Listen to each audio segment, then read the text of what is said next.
नमस्कार दोस्तों, ASB news India के डिजिटल पैनल पर आप सबका हार्दिक स्वागत है, अभिनंदन है। 2024 के लोकसभा चुनाव से ठीक पहले एक बड़ा मुद्दा पश्चिमी उत्तर प्रदेश की राजनीति में उठा है। अलग प्रदेश बनाने का मेरठ में अंतर्राष्ट्रीय जाट संसद हुई और मुजफ्फरनगर के सांसद और केंद्रीय मंत्री डॉक्टर संजीव बालियान ने मुद्दा उठाया है अलग प्रदेश के निर्माण का। तो कितना आप सहमत इस मांग से?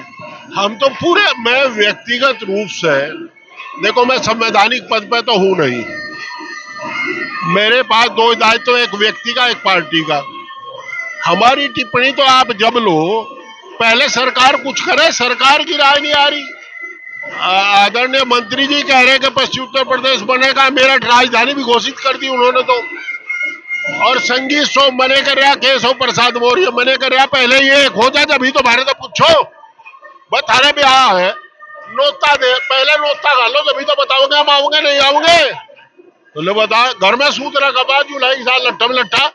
भाई संगीत सोम कुछ कहे, केशव दाव मौर्य कुछ कहे और माननीय मंत्री जी कुछ कहे, और अगर ये बढ़ा रहे तो नोट में कर दो, विशेष सत्र आहूत करो, एक लाइन का प्रस्ताव सुबह असेंबली में होगा और अगले दिन लोकसभा में, अगले दिन राज्यसभा में, छुट्टी बढ़ गया।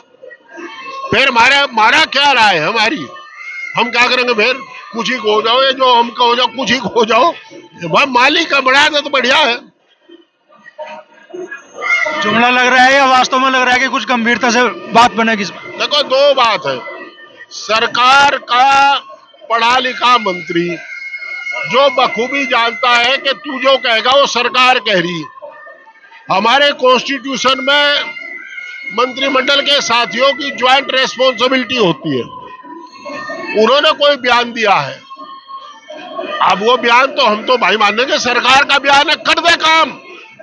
हमारा विरोध हो, समर्थन हो, देखा जाएगा बाद में। हमने तो कहा था भाई तू कर दो, हम तो अभिनंदन भी करेंगे, हम तो जाट आरक्षण भी कह रहे, कर दे, क्यों लड़ाओ हो, मुकदमे लग जा, फिर नौकरी नहीं मिलती जागतों को, करवा दो। हम तो अभिनंदन कर देंगे, दोनों काम करवा दो, अभिनंदन, पब्लिक नागरिक अभिनंदन सारी भाजपा का, पर बनाओ तो। जाट आरक्षण का मुद्दा भी लंबे समय से चल रहा है।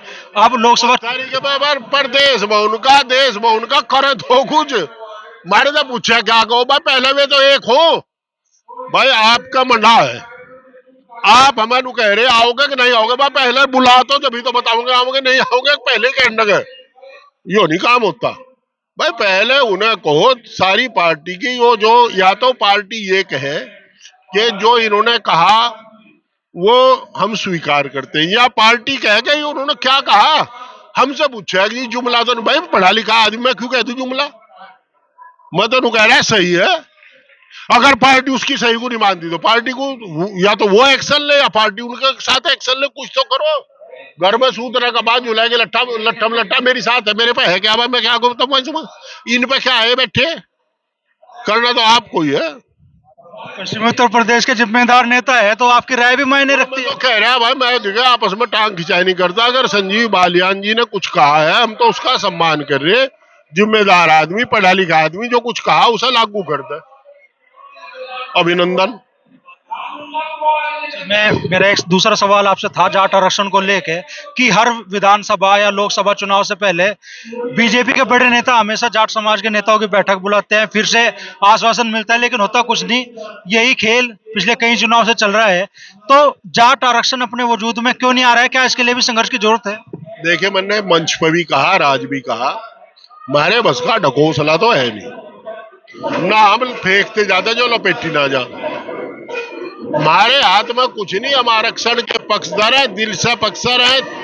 14 जुलाई 1995 को सूबाई असेंबली में सबसे पहले दो प्रस्ताव हुए थे, एक बंटवारे का और एक आरक्षण का।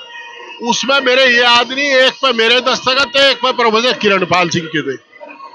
हम तो जब से लड़ी रहे, अब जो लोग उस समय राजनीति में थे वो भाषण दे, हम क्या करें इसका। कुछ लोगों ने कहा जाट आरक्षण को लेकर कि समाजवादी पार्टी जाट आरक्षण के खिलाफ रही है। मैं समाजवादी पार्टी में नहीं। हम तो राजनाथ सिंह की मीटिंग में भी चले गए थे, कोसी कला समाजवादी पार्टी में रहते रहते हम तो नहीं रोका कभी। हम अपने राष्ट्रीय अध्यक्ष जी से पूछा था आदरणीय मुलायम सिंह यादव जी से, उन्होंने कहा नहीं चले जाओ, हम चले गए थे। वो भाजपा का मंत्री था और हम सपा के नेता थे, ऐसा नहीं है।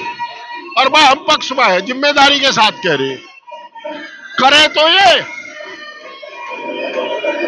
अभी ईडी तक का बढ़ोगे नहीं बढ़ोगे,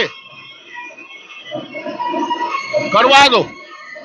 एक राजनीतिक विषय पर जाते हैं। पश्चिमी उत्तर प्रदेश में खासतौर पे समाजवादी पार्टी और राष्ट्रीय लोकदल के बीच में इंडिया गठबंधन में सीटों को लेकर चीजें कब तक फाइनल होने वाली? ये बड़े नेताओं का काम है, राष्ट्रीय अध्यक्ष बैठ के बात करेंगे, कोई टकराव नहीं है।